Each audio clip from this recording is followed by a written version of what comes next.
Hi, in this video, I'm going to discuss hadrons. Hadrons are composite particles made up of quarks. And we'll see there are two types of hadrons. They're baryons, baryons and mesons. Okay, so again, what is a hadron? It's a composite particle made up of quarks, and these are held together by gluons. And gluons, again, are the particles which carry the strong force. And the strong force is called that for a reason. It's very strong. So you should think of these gluons as like super glue. They're very strong glue holding these particles together.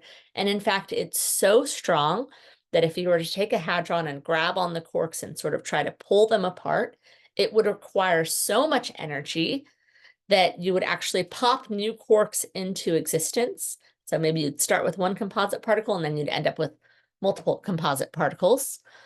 And so for this reason, we never see quarks alone in nature. And that's why it took us a long time to discover that there were these things known as quarks, right? Originally, we thought the proton and the neutron, for instance, were fundamental.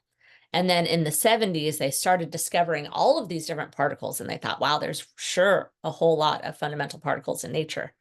And then eventually the quark model was proposed, and we discovered there weren't all of these different fundamental particles. They were just different combinations of quarks.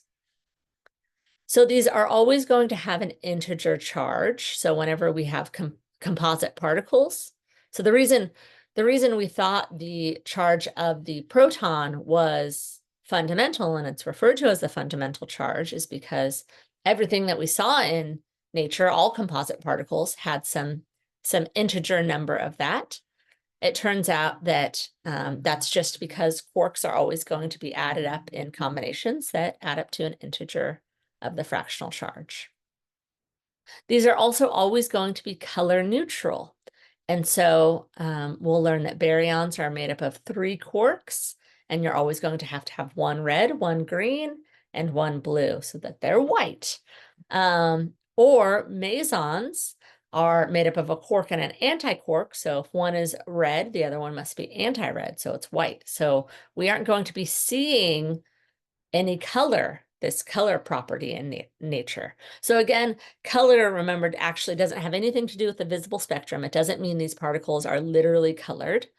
And the reason we have this sort of weird naming, potentially confusing naming convention is for exactly this reason, because we have this nice analogy and we can talk about things appearing color neutral, and that's sort of easy to remember and to understand because of that analogy.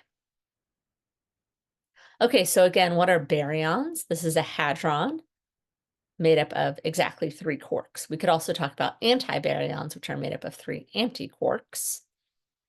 And here are some examples.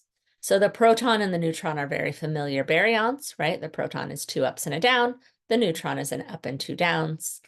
But then we have these others, like a lambda 0, which is an up, down, and a strange. And this in no way is a comprehensive list. This is just for example. And then we have mesons, which are the other type of hadron. So this is made up of exactly 1 quark and 1 antiquark. And they don't have to be the same quark and antiquark. So for instance, we have the pion, which is an up, and then an anti-down. The kaon, which is a strange, and an anti-up.